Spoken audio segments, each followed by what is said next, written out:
Hello friends, class 9th English, chapter 3 Ishwaran, the storyteller.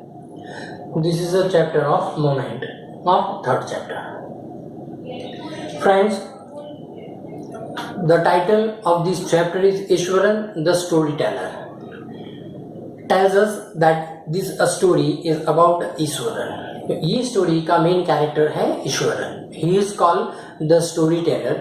इसमें Eswaran story teller है और उसकी जो स्टोरी कहने की आर्ट बहुत डिफरेंट है, एकदम स्पेशल. यानी कि किसी को सामने वाले को कोई भी स्टोरी रियलिस्टिक लगे, इस तरह उनकी बॉडी लैंग्वेज के थ्रू उनका जो स्टोरी कहने का जो आदत है वो एकदम फैंटास्टिक है.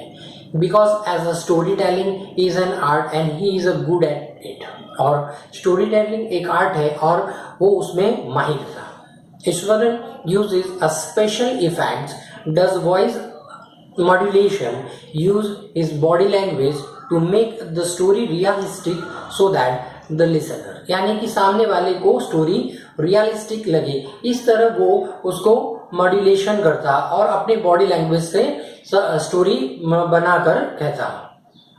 Mahendra gets attracted and captivated in his story. यानी इस स्टोरी के अंदर महेंद्र उसकी स्टोरी से अट्रैक्टेड है और बहुत क्यूरियस है उसकी स्टोरी के का आगे का पार्ट जानने के लिए.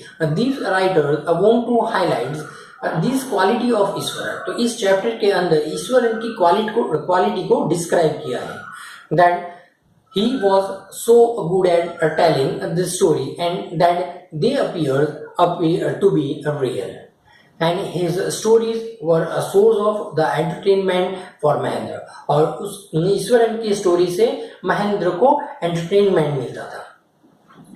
नाउ फर्स्ट हम थोड़े मीनिंग देख लेते हैं, then start the lesson. Outskirt, outer areas, grunted, made loud sound, wet, hit noisily, collapsed, fell.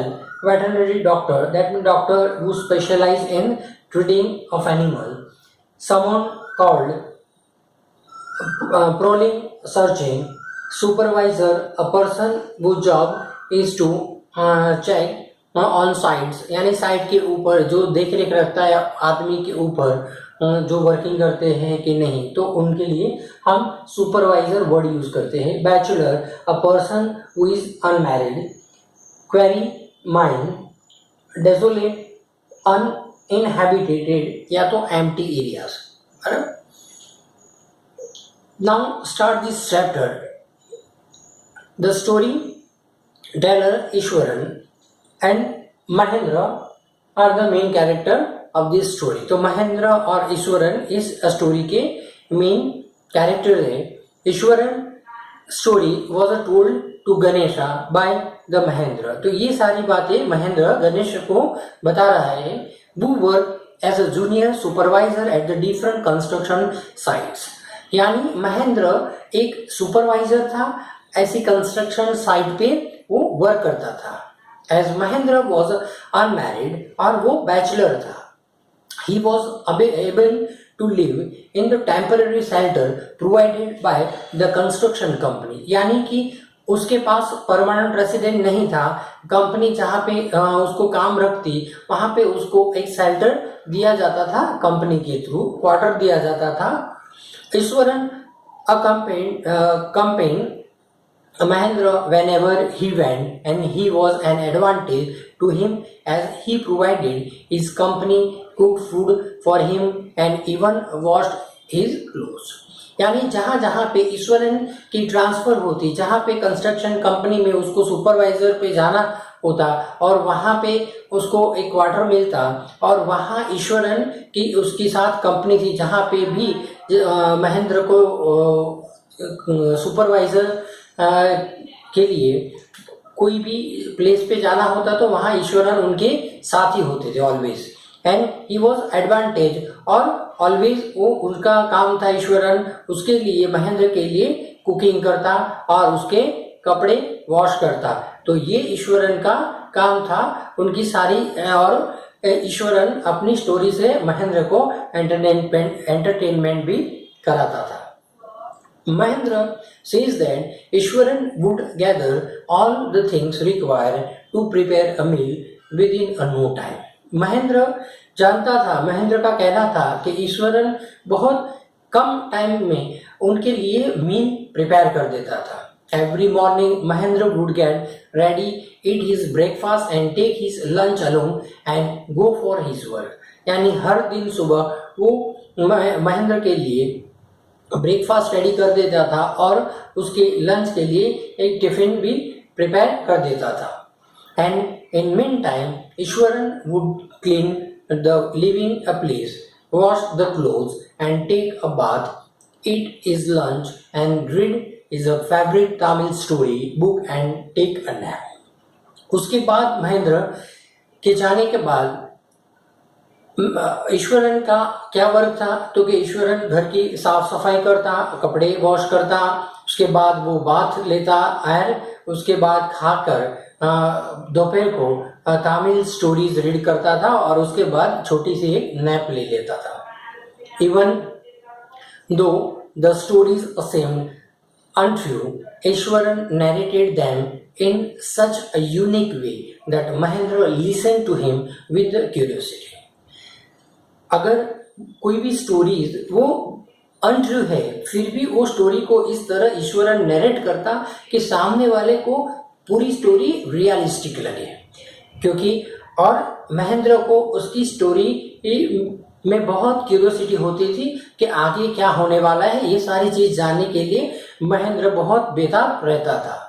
Ishwaran would start a story with an introduction and he would lay the background of the characters followed by the story. यानी कि उसका कहने का, story कहने का ईश्वरन का एक different attitude था और उसकी स्टोरी के इंट्रोडक्शन में वो पूरा उसके बैकग्राउंड के साथ, कैरेक्टर के साथ और उसकी स्टोरी को बहुत अच्छे से डिस्क्राइब करता था.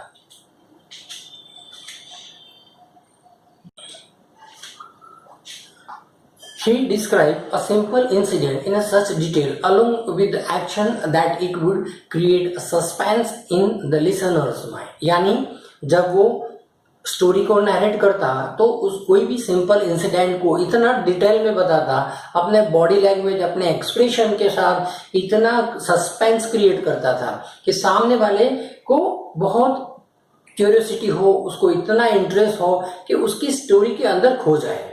Once he told Mahendra the story of an elephant that had escaped from the jungles and entered the town. एक बार महेंद्र को एक स्टोरी जब ईश्वरन सुना रहे थे, उसमें ईश्वरन ने बताया कि एक बार एक एलिफेंट फॉरेस्ट से भागकर सिटी के अंदर एंटर हो जाता है. The beast reached Ishwaran's school as it destroyed the school properties and all the students locked themselves up in the classroom at that time.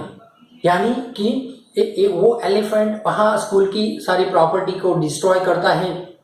वो सारे बच्चे, टीचर्स वो क्लासरूम के अंदर सारे लॉक्ड हो जाते हैं एलिफेंट, जंगली एलिफेंट से डरकर. उस टाइम पे Eswaran was studying in one of the junior classes. उस टाइम पे ईश्वरन जूनियर क्लासेस में स्टडी करता था and he was watching this incident from the top roof top. यानी ये सारा इंसिडेंट ईश्वरन ऊपर रूफ टॉप से सारा ये देख रहा था. एंड ही टूक a stick from the teachers and came down stairs. Eswaran ने बताया कि उसने टीचर के हाथ से एक स्टिक ली और स्टेयर से वो नीचे आया on the ground and he walked toward the elephant as it threatened to attack him. और उसने उस स्टिक से एलिफेंट पर अटैक किया. Ishwaran was not scared of it. Ishwaran elephant से नहीं घबराया. He gathered all his strength and hit the elephant on its toenail quickly. उसने अपनी सारी स्ट्रेंथ जुटाई और एलिफेंट पर अटैक कर दिया उसके लेग के ऊपर के हिस्से में. And this attack stunned the elephant, it fainted and fell on the ground. और ये अटैक से एलिफेंट अनकॉन्शियस हो गया और गिर पड़ा ग्राउंड पर. He did not complete the story and said that he was getting late for dinner. उसने अपनी स्टोरी यहाँ पे कंप्लीट नहीं की. उस ईश्वरन ने बताया कि अब चलो हम हमारा डिनर के लिए लेट हो जाएगा, हम डिनर को प्रिपेयर करते हैं. He went to get the dinner, but Mahendra was curious to know what happened next. उसने वो डिनर के लिए सारी प्रिपरेशन के लिए जा रहा था, बट उस टाइम पे महेंद्र इतना क्यूरियस था तो उसने ईश्वरन को पूछा व्हाट हैपेंड नेक्स्ट, इसके बाद क्या हुआ. As Iswaran did not continue with this story, but Iswaran को इसको सस्पेंस रखना चाहता था, इसलिए उसने अपनी स्टोरी कंटिन्यू नहीं की. Mahendra had to remind him that the ending was pending. Mahendra ने दिमाग में आया कि ये एंडिंग अभी पेंडिंग रहेगा, आफ्टर डिनर ही हम इसको सुन पाएंगे. The Ishwaran said that a veterinary doctor, उसके बाद ईश्वरन ने डिनर कंप्लीट करके फिर से अपनी स्टोरी, जब महेंद्र ने स्टोरी ईश्वरन को याद करवाया कि then what happen next in this story, then इतना क्यूरियस था महेंद्र, इसलिए ईश्वरन ने फिर से वो स्टोरी स्टार्ट करी. The Ishwaran said that a veterinary doctor was called, he brought the elephant back to consciousness and after 2 days mahout we call who took the elephant back to the jungle. यानी ईश्वरन ने आगे स्टोरी में बताया कि veterinary doctor आया, उसने elephant को consciousness में लाया, भान में लाया, एंड आफ्टर 2 days के बाद महावत आया और एलिफेंट को फॉरेस्ट में ले गया. महावत दैट मीन यानी हु कंट्रोल द एलिफेंट्स, यानी जो एलिफेंट को कंट्रोल करता है उसको हम बोलते हैं महावत. Mahendra asked Ishwaran that how did these manage overpower the huge beast. तो महेंद्र ने ईश्वरन से पूछा इतने बड़े ह्यूज एलिफेंट पे तुमने किस तरह अपना पावर लगाया. Eswaran replied that he used the technique of the Japanese. Eswaran ने बताया उसने इसके एलिफेंट के सामने एक जापानीज मार्शल आर्ट्स अप्लाई किया, which was the either karate और जुजुत्सु, यानी कि उसको कराटे या तो जुजुत्सु बोला जाता है Japanese art. He had read about it somewhere that the martial art was able to make a person unconsciousness by paralyzing the nerve. उसने ये रीड करा था कि मार्शल आर्ट से सामने वाले पर्सन को अनकॉन्शियसनेस उसकी नर्व पे लगाकर उसको पैरालाइज किया जा सकता है या तो अनकॉन्शियसनेस बनाया जा सकता है. And he apply this system. Every day Ishwaran would narrate 1 or 2 stories which was entertaining for him. हर रोज ईश्वरन महेंद्र को 1-2 स्टोरीज सुनाया करता था और इस तरह महेंद्र का एंटरटेनमेंट होता था. And fulfilling the absence of the television in his living quarter. उस टाइम पे टेलीविजन का एब्सेंस होता था, यानी कि टेलीविजन नहीं थे, तो उसकी कमी कौन ईश्वरन पूरी करता था. One morning Ishwaran asked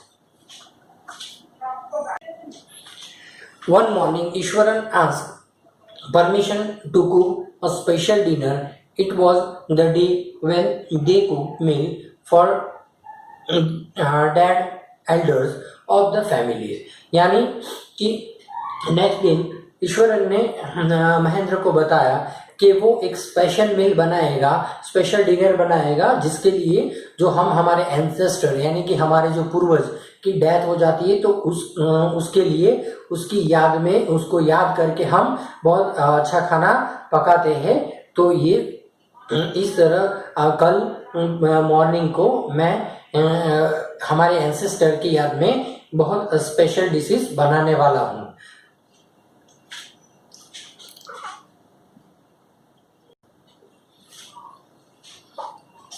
That evening, Mahendra enjoyed a tasty meal and complimented Ishwaran on his cooking skill. As Mahendra was relaxing after the meal, on his dislike, Iswaran started narrating a story related to ghosts and supernatural power. उस evening को महेंद्र ने बहुत tasty मील को enjoy किया और Eswaran cooking बनाने में master था। ईश्वरन महेंद्र को ईश्वरन का फूड बहुत जो कुक करता था वो फूड बहुत अच्छा लगता था। So as Mahendra was relaxing after the meal लेने के बाद वो रिलैक्स था, but he dislike Ishwaran started narrating the story related to the ghost and supernatural power. यानी महेंद्र को जो ये घोस्ट की कहानियाँ बहुत पसंद नहीं थी। Super natural power that mean के नेचर घोस्ट की कहानी। He said that the factory area where he lived was earlier a burial ground. यानी कि ईश्वरन ने अपनी नेक्स्ट स्टोरी स्टार्ट की। यानी ईश्वरन बताते हैं कि एक फैक्ट्री एरिया वहाँ पे पूरा बुरियल ग्राउंड जहाँ पे हम सारे जो डेड बॉडीज को हम बरीड करते हैं उसको हम बोलते हैं बुरियल ग्राउंड। तो एक एरिया था और वहाँ पे बहुत सारी बॉडीज को बरीड किया जाता था। And the very first day he had seen a human school lying aground. और वहाँ पे जो उसका फैक्ट्री एरिया था उसके बारे में उसने ये बताया, उसकी एक स्टोरी नैरेट की। और ईश्वरन बताता है कि उसने एक ह्यूमन स्कल को वहाँ पे जब भी फर्स्ट डे वो आए थे तभी उन्होंने कि जब वो बाजार सब सब्जियां लेने गया था तभी उसने फर्स्ट दिन ही एक स्कल वहाँ पे देखा था। He added that he was not afraid of ghosts and show a many bones and skulls. उसने ये भी एडिट किया कि वो इस घोस्ट से नहीं डरता कभी। एंड उसने वहाँ जहाँ पे फैक्ट्री एरिया था वहाँ पे उसने बहुत सारे बोन्स और बहुत सारे स्कल वहाँ पे देखे भी हैं।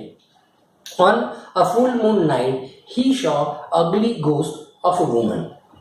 ईश्वर ने आगे स्टोरी में बताया कि उसने एक फुल मून की नाइट को उसने एक अगली वुमन का घोस्ट देखा था। एंड वो हैड अ फ्रंकन फेस जिसका चेहरा एक डीप था एंड मैटर्ड हेयर एंड बहुत गंदे हेयर थे। Had an unborn baby in exam और उसके हाथों में अनबॉर्न बेबी भी था। Mahendra was uneasy and scolded Iswaran for talking nonsense. Mahendra को घोस्ट की बातों से बहुत डर लगता था। उसने ईश्वरन को डांटा और बोला कि ये सारी हमारे दिमाग की बातें होते हैं, ये नॉनसेंस बातें मत करो, घोस्ट बोस्ट कुछ नहीं होता है। He said that ghost did not exist and ordered him to get himself examined as he thought that he had gone mad. उसको मैड बताया कि ये तो हमारे विचार, हम जो सोचते हैं वो सारी चीज की वजह से हमको इस तरह घोस्ट महसूस होता है। एक्चुअली में घोस्ट वोस्ट कुछ नहीं होता है। Since that day, Mahendra felt uneasy and would peep out of the window in order to check the presence of any ghost around. उस नाइट को उसने उस बात को याद रखा और वो अपनी विंडो से उस नाइट को बाहर की तरफ पीपिंग करता, बाहर की तरफ देखा उसने विंडो के बाहर। In order to check the presence of ghost, यानी कि बाहर कोई घोस्ट वोस्ट नहीं है कि नहीं। उस रात को उस देर तक उस बिल्ली की आवाज और सभी कुछ आ रहे थे। उसने विंडो के ऊपर से झांका। And one night Mahendra woke up from his sleep as he heard someone cry. और एक रात को जब वो सो रहा था तब उसको किसी की रोने की आवाज सुनाई दी। At first he thought that it was a cat looking for mice, यानी कि ये आवाज कोई कैट की है जो अपनी फूड के लिए माइस को ढूंढ रही है। As the sound became more harsh and deep, यानी ये जो आवाज कोई कैट की नहीं थी, ये हार्श साउंड और डीप साउंड, हार्श और डीप साउंड आ रही थी।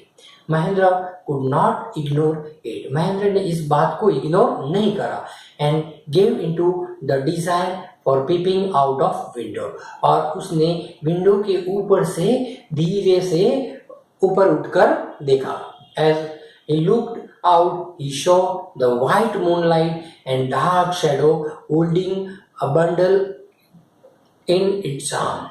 उसने देखा कि ये पूरा चंद्रमा खिला हुआ है और फुल मून नाइट है, और उस नाइट को कोई अपने जो बंडल ऑफ स्टिक्स अपने आर्म्स के अंदर पकड़कर लेकर आ रहा है। As he saw the ghost, he started sweating and breathing heavily and fell back on the bed. यानी इतना डर गया कि घबरा कर पूरा पसीना पसीना हो गया, उसकी सांसें रुक गई और वो अपने बेड के अंदर सो गया। After some time, Mahendra thought that probably his subconscious mind was playing a trick on him and actually there was no ghost. कि उस टाइम पे महेंद्र ने सोचा कि प्रोबेबली, और वो सबकॉन्शियस था अपने माइंड्स में, उसके दिमाग में ये सारी जो ट्रिक्स उसके ऊपर अप्लाई की थी। Actually there was no any ghost, कोई भी गोस्ट नहीं था। ये हम जो चीज़ को हम सुनते हैं तो वो हमारे दिमाग में आ जाती है और वही हमें दिखता है। सो he got ready the next morning and had forgotten the incident the previous night. But Mahendra अपने जो प्रीवियस नाइट के इस इंसिडेंट को नहीं भूला था। Eswaran greeted him and gave him his lunch bag and he said that a few days ago Mahendra had scolded him for discussing the ghost, but last night he saw it himself. Mahendra ने थोड़ी दिन पहले बताया था कि भी एक ghost होता है और वो उसने रियलाइज करा उस अगली नाइट को। Ishwaran had heard the Mahendra's crying at night, it was a confirm that Mahendra had seen the ghost. Ishwaran ने महेंद्र की आवाज सुनी थी क्राइंग की, और इसीलिए ईश्वरन को पता चला कि कंफर्म है कि महेंद्र ने घोस्ट को देखा ही है previous night, and it was not a trick playing by his mind, यानी ये उसके दिमाग के साथ खेले जाने वाली कोई ट्रिक नहीं थी, बट उसने रियली में घोस्ट को देखा था।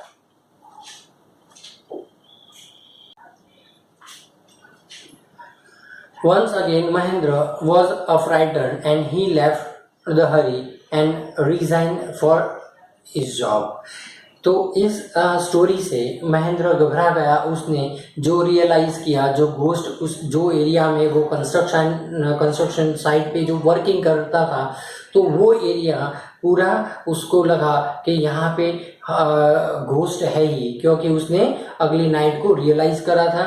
इसलिए दूसरे दिन वो जॉब पर गया, वहाँ पे उसने अपनी जॉब के लिए रिजाइन कर दिया कि मुझे ऐसे एरिया पे नहीं रहना कि जहाँ पे घोस्ट हो।